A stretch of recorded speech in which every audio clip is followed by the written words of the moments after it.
Hello student, कैसे हैं आप सब। उम्मीद करता हूं आप सब अच्छे होंगे, मस्त होंगे, बेहतर होंगे, आपकी पढ़ाई बेहतर चल रही होगी। बच्चों, क्लास 12th केमिस्ट्री एनसीईआरटी में चैप्टर आपका जो सेकंड है बिलियन का चैप्टर है। अब ये प्रश्न बैंक है बच्चों, इसलिए आपको लग रहा होगा अध्याय 1, लेकिन बिलियन चैप्टर से हम यहाँ पर 2 अंक वाले क्वेश्चन साथ में ऑब्जेक्टिव क्वेश्चन कुछ रिविजन करेंगे।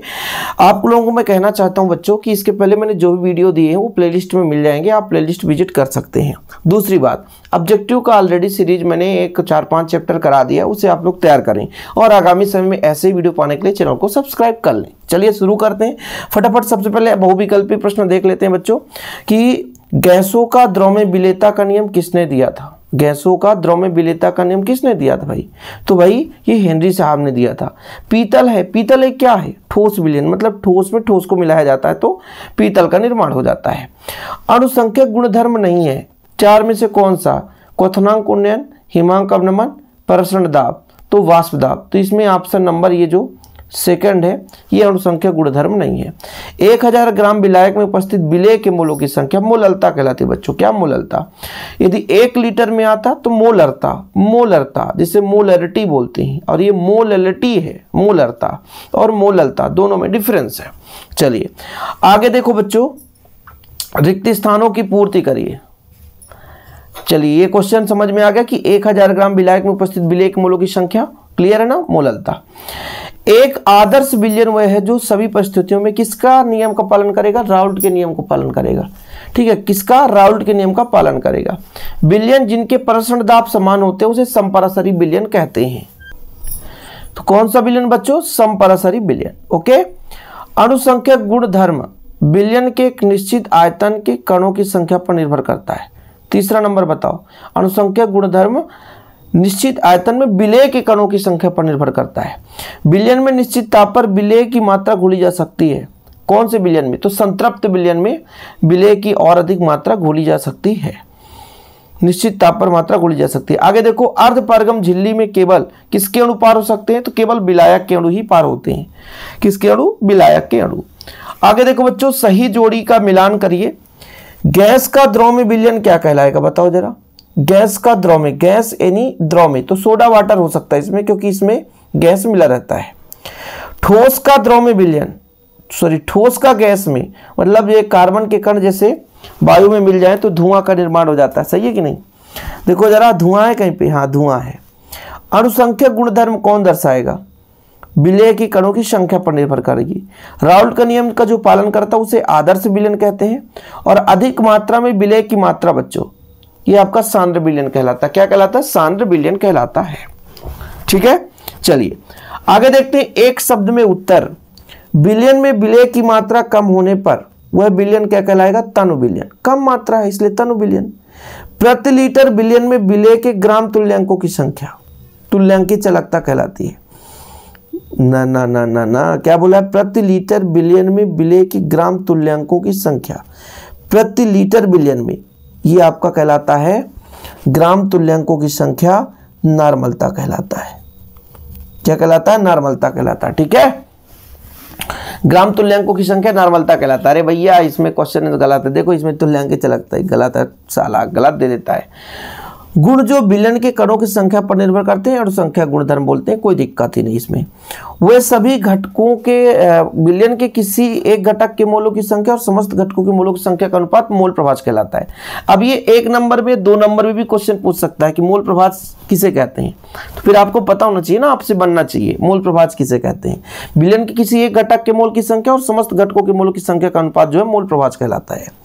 विलयन जो बिना संगठन बदले एक ही ताप पर आश्रित होता है उसे क्या बोलते हैं? स्थिर क्वाथी मिश्रण।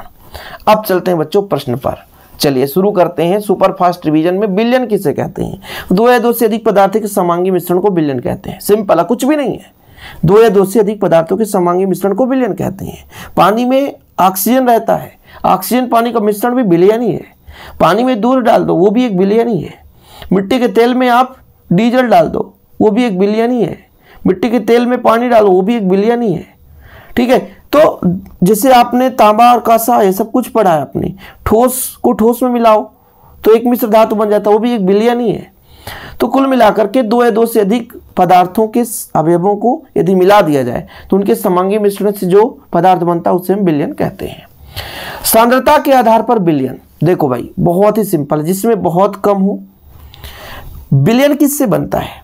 दो भाग से, एक तो आपका विलेय और दूसरा आपका विलायक। एक आपका विलेय, दूसरा आपका विलायक। समझने की कोशिश करेंगे। जैसे पानी में मैंने 1 ग्राम शक्कर डाल दिया, तो 1 ग्राम शक्कर आपका विलेय है। पानी में मैंने 1 ग्राम शक्कर डाला, पानी में मैंने 1 ग्राम शक्कर डाला, तो 1 ग्राम जो शक्कर है वो विलेय है और पानी आपका विलायक है। अब यदि वो 1 ग्राम बहुत कम है 1 गिलास में, तो वो तनु कहलाया।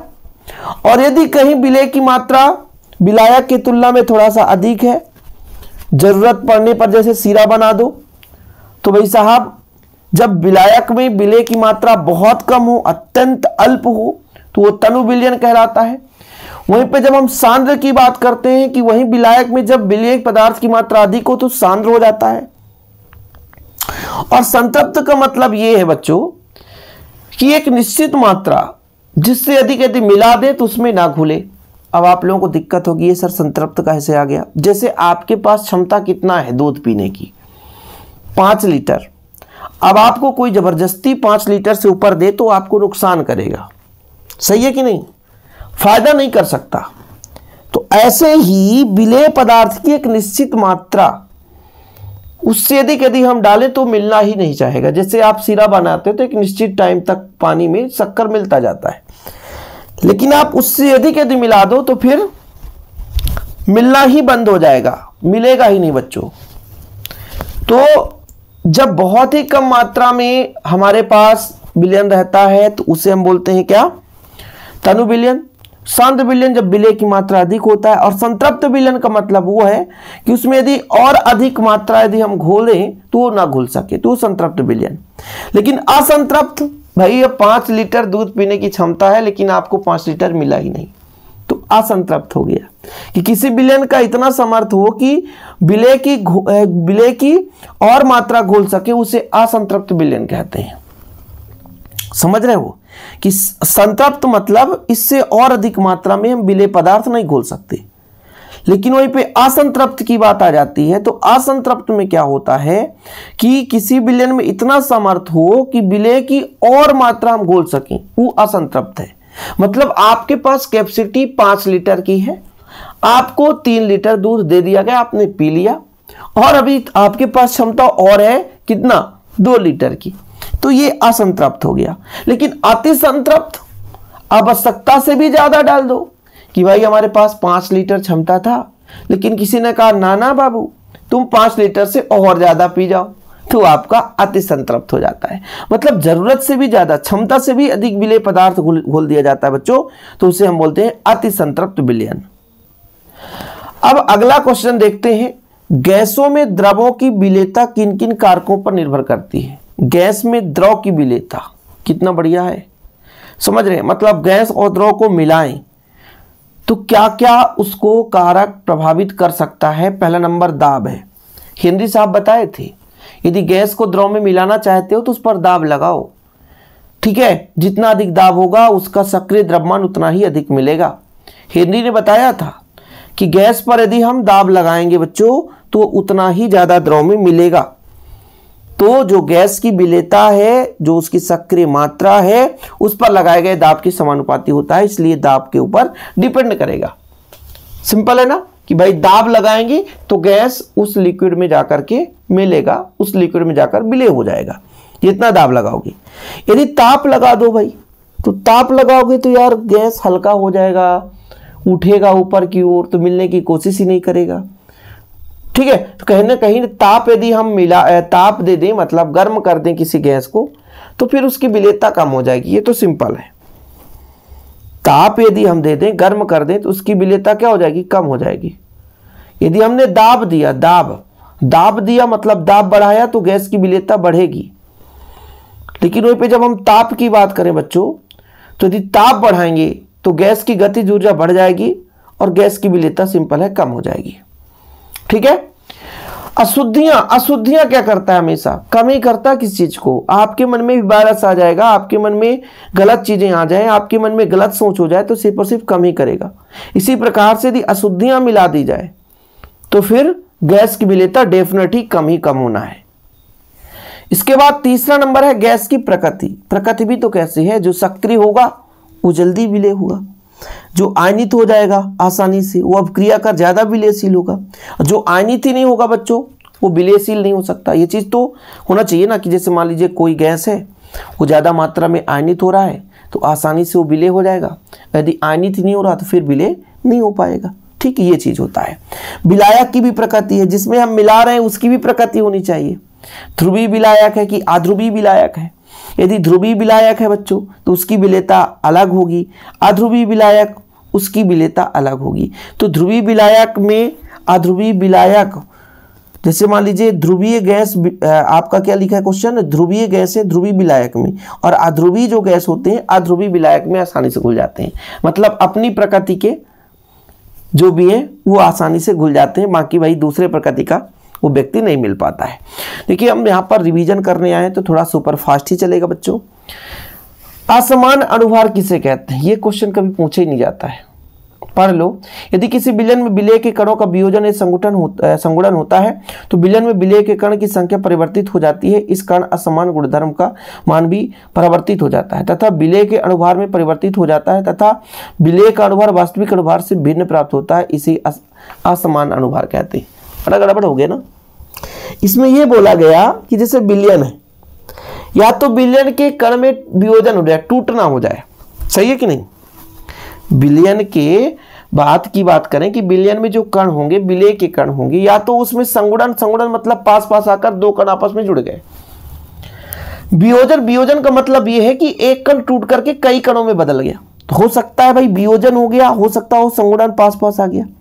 तो वास्तविक रूप से जितना आपका अनुभार था उससे कहीं ना कहीं अनुभार में बदलाव आ गया, इसे कहते हैं असमान अनुभार। कुछ समझे आप कि हमारे पास एक विलयन है, उसमें कण है, हो सकता है कण में वियोजन हो जाए, कण टूट जाए, हो सकता है कण आपस में जुड़ जाए, संगुणित हो जाए। उस स्थिति में कहीं ना कहीं उनके अनुभार में परिवर्तन होगा कि नहीं, और जब वास्तविक रूप से अनुभार में परिवर्तन हो जाएगा तो असमान अनुभार कहलाएगा। क्या कहलाएगा, असमान अनुभार कहलाएगा। ठीक, समपराशरी विलयन किसे कहते हैं बच्चों, समपराशरी विलयन किसे कहते हैं, जैसे मान लो 2-4 आपके पास विलयन है और उनका परसरण दाब समान है तो वो विलयन समपराशरी विलयन कहलाएंगे। क्या कहलाएंगे बच्चों, समपराशरी विलयन। मैंने क्या कहा कि कई सारे आपके पास विलयन है, लिक्विड है, ठीक है, और विलयनों का जो दाब है लगभग समान है। जितने भी विलयन है सभी का दाब लगभग समान है, तो वो जो विलयन समपराशरी विलयन कहलाएगा। कुछ समझ में आया कि मान लो 4 विलयन है और चारों विलयनों का दाब लगभग क्या है, समान है, परसरण दाब जिसे बोलते हैं। अब दाब नहीं बोले सर, दाब बोल रहे थे, परसरण दाब क्या है, तो परसरण दाब एक ऐसा दाब है जिस दाब पर परसरण की क्रिया रुक जाए, वो परसरण दाब कहलाती है। समझ रहे हो कि परसरण दाब क्या है, कि भाई वह दाब जिस दाब पर परसरण की क्रिया रुक जाए वो परसरण दाब कहलाता है। ठीक, चीजें क्लियर है। चलिए, ये क्वेश्चन अभी पूछ दिया गया था कि ग्राम अणुक उन्नयन स्थिरांक और ग्राम अणुक अवनमन स्थिरांक बताओ। लोग पढ़ते हैं भूल जाते हैं कि भाई ग्राम अणुक किसी विलायक के 100 ग्रामों में किसी आवासशील विलेय या वैद्युत अनवघट्ट के 1 ग्राम अणु घोलने पर उसके क्वथनांक में जो उन्नयन होता है वह कम विलायक ग्राम अणुक उन्नयन स्थिरांक कहलाता है। इसे K100 या K से प्रदर्शित किया जाता है। कुछ समझ में आया। किसी विलायक के 100 ग्राम में, किसी विलायक के 100 ग्राम में यदि आवासशील विलेय पदार्थ मिला दिया जाए तो उसके क्वथनांक में जो वृद्धि होगी मतलब वो कहलाएगा ग्राम अणुक उन्नयन स्थिरांक। मतलब हमारे पास भाई विलायक है, उसकी मात्रा 100 ग्राम है और उस 100 ग्राम में यदि 1 ग्राम अणु घोल दें तो उसके क्वथनांक में क्या होगी, उन्नयन होगी, और उसी को बोलेंगे हम ग्राम अणु उन्नयन स्थिरांक। क्या समझे आपने कि किसी विलायक के 100 ग्राम में, यदि 100 ग्राम में हम बात किया तो उसमें आवासशील विलेय पदार्थ का 1 ग्राम हमने मिलाया। आवासशील मतलब जो वाष्पित ही नहीं हो रहा है, तो जब आवासशील 1 ग्राम हमने मिला दिया तो उसमें कहीं ना कहीं क्वथनांक में उन्नयन हो गई, उसे ही बोलेंगे विलायक का ग्राम अणुक उन्नयन स्थिरांक। इसी प्रकार बच्चों ग्राम अणुक अवनमन की बात करें कि यदि किसी अवाष्पशील वैद्युत अपघट्ट का 1 ग्राम हम 100 ग्राम विलायक में मिला दें तो उसके हिमांक में जो कमी आएगी उसे हम ग्राम अणुक अवनमन स्थिरांक कहते हैं। मतलब इतना तो समझ में आ गया कि 2 चीजें, कि हमारे पास 100 ग्राम विलायक है, उसमें 1 ग्राम अवाष्पशील विलेय पदार्थ मिला दो। 100 ग्राम विलायक है, उसमें 1 ग्राम अवाष्पशील विलेय पदार्थ मिला दो। उस स्थिति में यदि क्वथनांक में उन्नयन हुआ तो ग्राम अणुक उन्नयन स्थिरांक, यदि क्वथनांक में अवनमन हुआ, कमी हुआ, तो ग्राम अणुक अवनमन स्थिरांक कहलाता है। समझ में आया? 100 ग्राम आपके पास विलायक है, उसमें आपने 1 ग्राम मिलाया अवाष्पशील विलेय पदार्थ। यदि क्वथनांक में बढ़ोतरी हुई तो क्वथनांक उन्नयन, यदि अवनमन में कमी आई, हिमांक में जो कमी आती है, ठीक है, जो अवनमन होता है उसे हम अवनमन स्थिरांक बोलेंगे। ठीक है, ग्राम अणु अवनमन स्थिरांक। आगे क्वेश्चन चलते हैं बच्चों। एल्कोहल एवं जल में एक विलयन के आणविक अन्योन्य क्रिया क्या भूमिका है, ये नहीं पढ़ना बच्चों, ये पढ़ना है। मोलरता किसे कहते हैं? किसी विलयन के 1 लीटर आयतन में विलेय पदार्थ के मोलों की संख्या मोलरता कहलाती है। सिंपल है। और जब मोललता की बात आती है बच्चों, दोनों पढ़ना है ना। मोललता, मोललता क्या है? मोलरता क्या है? किसी विलयन के 1 लीटर आयतन में उपस्थित मोलों की संख्या मोलरता कहलाती है। वहीं पे यदि मोललता की बात करें बच्चों, तो मोललता क्या है? तो 1000 ग्राम विलायक में यदि हम 1 लीटर विलयन की बात करें, उसमें जो मोल की संख्या वो मोलरता कहलाएगी। जब हम 1000 ग्राम विलायक में उपस्थित विलेय के मोलों की संख्या, वो मोललता कहलाएगी। बात यहां आ जाती है 1 लीटर विलयन में, यानी 1000 ml लीटर आयतन में, मिलीलीटर आयतन बोला हूं, लीटर आयतन नहीं कह लेना। 1 लीटर या 1000 मिलीलीटर आयतन में यदि विलेय की मोल की संख्या है तो मोलरता, और यदि 1000 ग्राम विलायक या 1 किलोग्राम विलायक में विलेय के अणुओं की संख्या है तो मोललता कहलाएगी। क्या? मोललता। ठीक है, तो ये आपका मोलरता है, देख सकते हैं बच्चों, मोलरता है विलेय की मोलों की संख्या बट्टे विलयन का लीटर में आयतन। आप इस मोलों की संख्या का फार्मूला क्या होता है? पदार्थ की मात्रा बट्टी अणुभार, मात्रा बट्टी अणुभार। विलयन का लीटर में आयतन है, इसको ml में बदलोगे तो 1000 ऊपर का गुणा हो जाता है। कोई दिक्कत? मोललता हमने बताई दिया कि 1000 ग्राम विलायक में, इसमें बच्चों 1000 ग्राम विलायक में उपस्थित विलेय के मोलों की संख्या मोललता कहलाती है। क्या? मोललता कहलाती है। आगे चलते हैं हेनरी के नियम का उदाहरण सहित व्याख्या। हमने आपको बहुत सिंपल तरीके से समझाया था। हेनरी ने यह बताया था कि यदि हम किसी गैस को किसी द्रव में मिलाना चाहते हैं और यदि उस पर दाब लगाया जाए तो जो गैस की द्रव में विलेयता है उस पर लगाए गए दाब के समानुपाती होगा। बस सिंपल। कि भाई साहब, हेनरी साहब ये बताए कि यदि हम किसी गैस को किसी द्रव में मिलाना चाहते हैं तो उस गैस की विलेयता, किसमें? द्रव में, उस गैस की विलेयता या उस गैस की जो मात्रा है उस पर लगाए गए दाब के समानुपाती होता है। जितना ज्यादा दाब लगाएंगे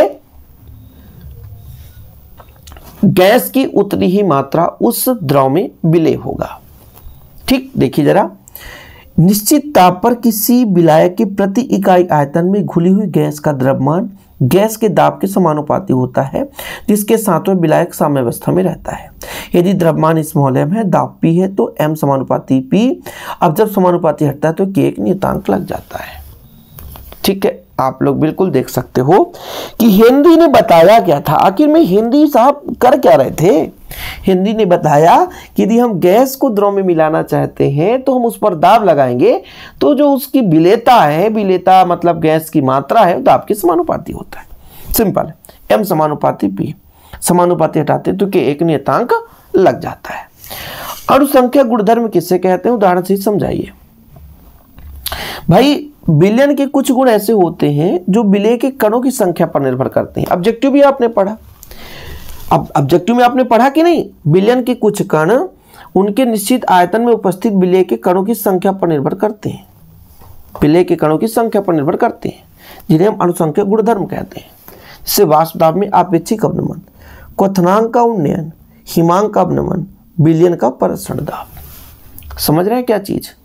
अनुसंख्यक गुणधर्म को उदाहरण से ही समझाइए। अनुसंख्यक गुणधर्म का मतलब ये होता है बच्चों कि जिसमें आधार विलेय के कण हो। ठीक है, कि विलयन के गुण निश्चित आयतन में उपस्थित विलेय के कणों की संख्या पर जिसमें निर्भर करती हैं। मतलब विलयन के गुण कुछ ऐसे भी होते हैं जो विलेय के कणों पर आधारित होते हैं। एग्जाम्पल आप देख ही रहे हैं कि वाष्प दाब में अपेक्षिक अवनमन, क्वथनांक में उन्नयन, हिमांक में अवनमन, विलयन में प्रसरण दाब, ये चीज होता है। अब इधर न्यूमेरिकल है, तो न्यूमेरिकल हम रिवीजन कराएंगे नहीं, न्यूमेरिकल ऑलरेडी हम दे चुके हैं बच्चों और आपको मिलता भी रहेगा। अगला नंबर ये देखना कि प्रसरण एवं प्रसरण दाब को परिभाषित कीजिए। सबसे पहले तो प्रसरण देखो क्या है। जैसे हमने कहा कि एक थोड़ा सा डायग्राम के माध्यम से यदि समझे तो और अच्छा तरीके से समझ में आएगा। बीच में हमने अर्धपारगम झिल्ली डाल रखा है, ठीक है, और दो भाग हैं, एक में आपका विलायक है और एक में आपका विलयन। इधर विलयन है और इधर आपका विलायक है। अब इसको अर्धपारगम झिल्ली के माध्यम से रख दिया जाए तो विलायक के अणु कहां चलने लगते हैं? विलयन की ओर। तो अर्धपारगम झिल्ली के माध्यम से विलायक के अणुओं का विलयन की ओर प्रवाहित होना। अर्धपारगम झिल्ली के माध्यम से, यहां से मान लीजिए अर्धपारगम झिल्ली है। अर्धपारगम इसलिए क्योंकि केवल इसमें आधा ही जाएगा, विलायक विलय नहीं जा सकता है।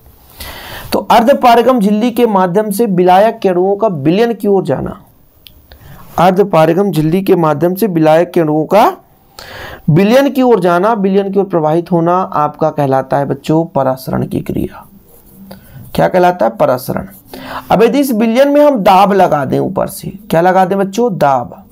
तो दाब लगाने से जो विलायक के अणु है विलयन की ओर गति करना बंद कर देंगे, गति करना बंद हो जाएगा, रुक जाएगा। कुछ समझे आप कि विलायक के अणुओं का विलयन की ओर गति करना क्या कहलाता है? परासरण की क्रिया कहलाता है।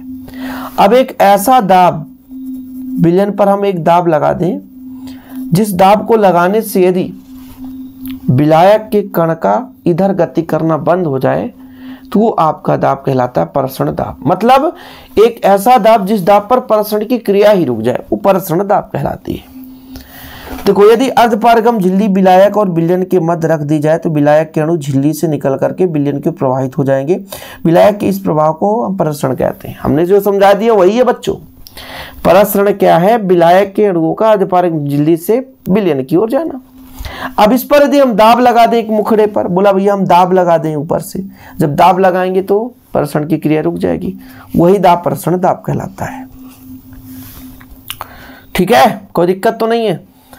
क्या कारण है कि तापक्रम में वृद्धि से गैसें द्रव में कम विलेय हो जाते हैं? वाह यार, प्रभावित करने वाले कारक में आपने पढ़ा ही लिया कि भाई हम कह रहे हैं कि यदि हम दाब यदि बढ़ाएं तो विलेयता बढ़ती है, लेकिन ताप बढ़ाओ तो गैस के अणु गति करने लगते हैं।